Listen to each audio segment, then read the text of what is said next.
ज्ञान यज्ञ की इस अनोखी कक्षा में आपका स्वागत है। मैं हूं आरती।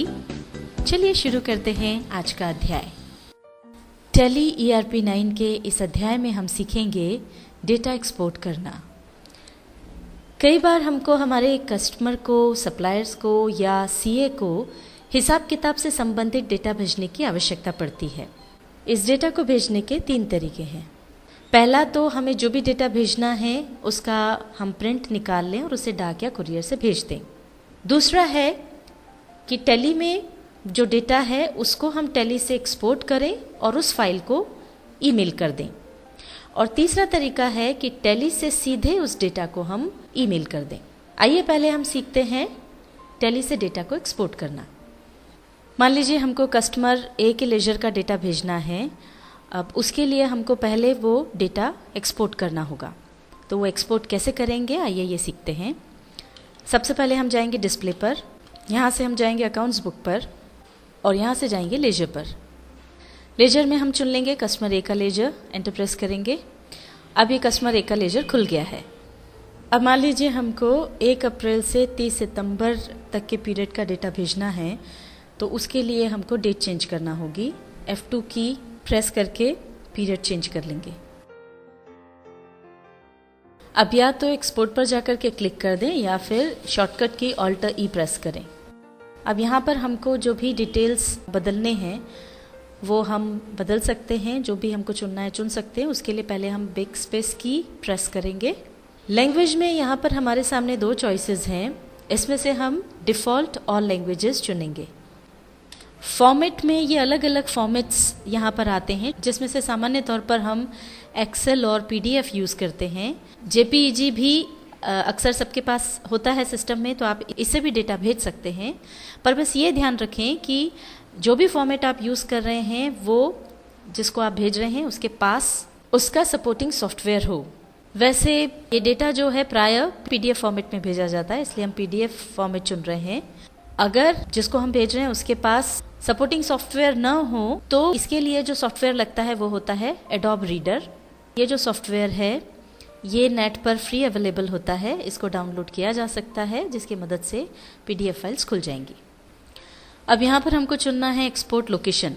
बाय डिफ़ॉल्ट यहाँ पर वो लोकेशन दी हुई होती है जहाँ पर टैली इंस्टॉल्ड है, पर हम अपनी सहूलियत के लिए दूसरी लोकेशन यहाँ पर चुन रहे हैं ताकि हमको बाद में उसको ढूंढने में सहूलियत हो।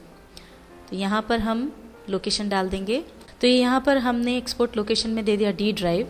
अब अगर आप चाहते हैं कि ये बस D ड्राइव में जाकर सेव हो जाए तो इतना काफ़ी है, पर सहूलियत के लिए अगर आप चाहते हैं कि ये किसी फोल्डर में जाकर के सेव हो तो जिस भी नाम से आप फोल्डर बनाना चाहते हैं वो फोल्डर का नाम यहाँ पर डाल दें।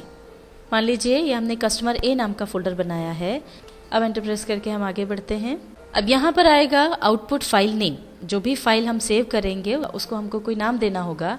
अगर आप कोई नाम नहीं देते हैं तो वो tally.pdf नाम से सेव हो जाएगी, पर अगर आप चेंज करना चाहते हैं, उसको कुछ नाम देना चाहते हैं तो वो आप दे सकते हैं। हम यहाँ पर उदाहरण के लिए इसको नाम दे रहे हैं लेजर, और चूंकि PDF फॉर्मेट में भेज रहे हैं इसलिए .pdf यहाँ आगे लिख देंगे। अब फिर हम एंटर प्रेस करेंगे, आगे बढ़ेंगे। अब यहाँ पर पेज साइज आ गया। ये अलग अलग साइजेस दिए हुए हैं। सामान्यतः A4 चलता है, हम A4 चुन लेंगे। पेज ओरिएंटेशन आपको लैंडस्केप चाहिए या पोर्ट्रेट, वो आप चुन सकते हैं। हमने चुना है पोर्ट्रेट। एंटर प्रेस करते जाएंगे, आगे आए। स्टाइल ऑफ रिपोर्ट आपको कैसी चाहिए, कंफर्मेशन ऑफ अकाउंट्स चाहिए या नॉर्मल लेजर। नॉर्मल लेजर अगर आप चुनते हैं तो जैसा लेजर अभी हमको स्क्रीन पे दिखाई दे रहा है बस ऐसा चला जाएगा। और अगर कंफर्मेशन ऑफ अकाउंट्स आप चुनते हैं तो साथ में एक कवरिंग लेटर सॉर्ट ऑफ जाएगा। तो हम चुन लेते हैं confirmation of accounts. Show companies pan या IT नंबर। अब अगर हम चाहते हैं कि जो डेटा हम भेज रहे हैं उस पर हमारी कंपनी का पैन या IT नंबर जो भी है वो दिखाई दे तो इसको यस कर दें, तो नहीं तो नो रहने दें। आगे बढ़ जाएं। अब यहाँ पर date to print confirmation of accounts में जब तक का टाइम पीरियड आपने चुना है उसके अगले दिन की डेट यहाँ पर ऑटोमेटिकली आ जाती है। जैसे हमने 30 सितंबर तक का टाइम पीरियड लिया है तो 1 अक्टूबर यहाँ पर आ गया है। अगर आप चाहें तो इस डेट को बदल सकते हैं। Show parties contact details. अगर आप चाहते हैं कि डेटा पर पार्टी की कॉन्टेक्ट डिटेल्स भी आए तो इसको यस रहने दें, नहीं तो नो कर दें। आगे बढ़ेंगे, शो पार्टीज पैन या आईटी नंबर, तो ये भी अगर आप चाहते हैं कि पार्टी का पैन या आईटी नंबर आए तो इसको यस कर दें, नहीं तो नो रहने दें। आगे बढ़ जाएं। डेजिग्नेशन ऑफ साइनिंग अथॉरिटी, तो जो भी साइनिंग अथॉरिटी है उसका डेजिग्नेशन यहाँ आ जाएगा। मान लीजिए वो अकाउंटेंट है अगर, तो यहाँ पर हम अकाउंटेंट डाल देंगे। अभी देखिए हम डेजिग्नेशन से सीधे फॉर्मेट पर आ गए हैं, क्योंकि अगर हमने स्टाइल ऑफ रिपोर्ट में कन्फर्मेशन ऑफ अकाउंट्स चुना है तो बाय डिफ़ॉल्ट यहाँ पर ऑल वाउचर्स ये चुन लेगा। अगर हम यहाँ नॉर्मल लेजर चुनते तो यहाँ से फिर ये हमको वाउचर सिलेक्ट करने के लिए कहता, तो वहाँ पर भी बेहतर यही है कि ऑल वाउचर्स हम चुने। फॉर्मेट में कंडेंस्ड और डिटेल्ड दो हैं। अगर हम कंडेंस्ड वाउचर चुनते हैं तो ये जिस तरह से डिटेल यहाँ पर दी हुई है उस तरह से दिखाई देगी, और अगर हम डिटेल्ड फॉर्मेट चुनते हैं तो इसमें थोड़ी डिटेल्स और आएंगी। डिटेल हम चुन लेंगे। शो बैंक डिटेल्स ऑल्सो, अगर ये चाहिए तो यस कर दें, नहीं तो नो रहने दें। ये हमने इसको यस कर दिया। शो नरेशंस ऑल्सो, अगर ये आप चाहते हैं कि नरेशन दिखे तो यस कर दें, नहीं तो नो रहने दें। हम इसको भी यस कर रहे हैं। अब एक्सपोर्ट हमको करना है, उसके लिए हम तैयार हैं, तो यस कर दें या एंटर प्रेस कर दें। ये हमारा जो डेटा था वो अब एक्सपोर्ट हो गया है। अब हमको उसको अगर देखना है तो जिस लोकेशन पर हमने उसको एक्सपोर्ट किया है वहाँ जाकर हम उसको देख सकते हैं। अब इसको हम मिनिमाइज़ कर देते हैं और अब हम माय कंप्यूटर में जाकर देखते हैं। हमने ड्राइव डी में वो फोल्डर कस्टमर ए नाम से बनाया था। ड्राइव डी में हम जाएंगे, ये देखिए कस्टमर ए नाम का फोल्डर है। इसको खोलेंगे तो ये देखिए लेजर नाम की ये फाइल आ गई है। इसको हम खोलेंगे तो ये देखिए ये हमको यहाँ पर ये फाइल दिख जाती है। पार्टी का जो एड्रेस और कॉन्टैक्ट डिटेल्स हमने यस की थी वो भी यहाँ पर आ गई है, और हमारी कंपनी का जो एड्रेस वगैरह है वो यहाँ पर इस तरफ आ गया है। रिपोर्ट टाइप में चूंकि हमने कंफर्मेशन ऑफ अकाउंट्स चुना था, इसलिए ये कवरिंग लेटर सॉर्ट ऑफ चीज़ यहाँ पर शुरू में आ गई है। इस कवरिंग लेटर में यहाँ पर कस्टमर से उसका आईटी नंबर या परमानेंट अकाउंट नंबर मांगा गया है, क्योंकि हमारे रिकॉर्ड में वो नहीं है, तो ये चीज़ भी कवरिंग लेटर में अपने आप आ जाती है। और नीचे जब आप देखेंगे तो आपको ये पूरी जो भी डिटेल्स थी वो यहाँ पर दिख जाएंगी। अब ये डेटा हमको कस्टमर को भेजना है, कस्टमर ए को, तो हम ईमेल करते समय इस फाइल को अटैच करके मेल कर देंगे। अभी हमने ये हमारे कस्टमर को लेजर का डेटा जो है वो भेजा। अब मान लीजिए आपको अपने सीए को ट्रायल बैलेंस भेजना है, उसे भी हम इसी तरह से एक्सपोर्ट करके और भेज सकते हैं। उसके लिए भी हम पहले डिस्प्ले में जाएंगे, उसके बाद हम डिस्प्ले मेन्यू से सीधे ट्रायल बैलेंस में जाएंगे। यहाँ पर भी जो पीरियड आपको चाहिए वो पीरियड आप चुन लें F2 की मदद से। 1 अप्रैल से 30 नवंबर तक का पीरियड हमने चुन लिया है। अब पहले की तरह या तो आप एक्सपोर्ट पर जाकर क्लिक कर दें या फिर शॉर्टकट की ऑल्टर ई का यूज़ कर सकते हैं। अब यहाँ से हमको चूँकि यहाँ पर भी कुछ डिटेल्स जो हैं वो फिल करना होंगी, बदलना होंगी, तो उसके लिए बैक स्पेस की हम प्रेस करेंगे। और लैंग्वेज में जैसा कि हमने पहले यूज़ किया था डिफ़ॉल्ट और लैंग्वेजेस हम ले लेंगे। फॉर्मेट भी हम PDF ले लेंगे। एक्सपोर्ट लोकेशन, जिस भी लोकेशन पर आप इसको एक्सपोर्ट करना चाहते हैं वो डाल दें।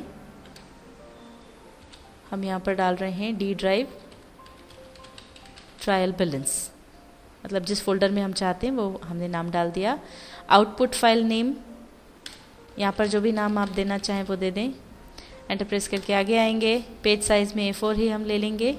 पेज ओरिएंटेशन में हम पोर्ट्रेट रखना चाहते हैं। अब यहाँ पर है स्केल फैक्टर फॉर वैल्यूज़, तो ये इतने अलग अलग हैं। आप जो भी डिजिट्स हैं, वैल्यूज़ जो हैं उनको क्रोर्स में बताना चाहते हो या लैक्स में बताना चाहते हो या मिलियंस में बताना चाहते हो, जो चुनेंगे उस हिसाब से यहाँ पर आएगी। पर जिस तरह से यहाँ ट्रायल बैलेंस में दिख रही है उसी तरह से अगर आपको चाहिए तो डिफ़ॉल्ट चुन लें। शो ओपनिंग बैलेंस, अगर आप चाहते हैं कि ओपनिंग बैलेंस दिखाएं तो इसे यस कर दें। फिर शो ट्रांजैक्शंस भी अगर आप चाहते हैं कि यहाँ दिखे तो इसे भी यस कर दें। ट्रांजैक्शंस के अंदर अगर आप चाहते हैं कि केवल नेट ट्रांजैक्शंस ही दिखाए तो इसे यस करें, नहीं तो नो कर दें। हम इसे नो कर रहे हैं। क्लोजिंग बैलेंस भी अगर आप देखना चाहते हैं तो इसे यस रखें, नहीं तो नो कर दें। फिर ऑप्शन है शो परसेंटेजेस, इसको नो करके हम आगे बढ़ जाते हैं। अब मेथड ऑफ इंफॉर्मेशन में यहाँ पर दो मेथड्स हैं, ग्रुप्ड और आइटम वाइज। अगर हम ग्रुप्ड चुनते हैं तो यहाँ पर सारी जो डिटेल्स आएंगी वो ग्रुप वाइज आएंगी, और अगर हम आइटम वाइज चुनते हैं तो यहाँ पर हमको लेजर वाइज डिटेल दिखेगी। यहाँ पर हम मेथड ऑफ इंफॉर्मेशन चुन रहे हैं ग्रुप्ड।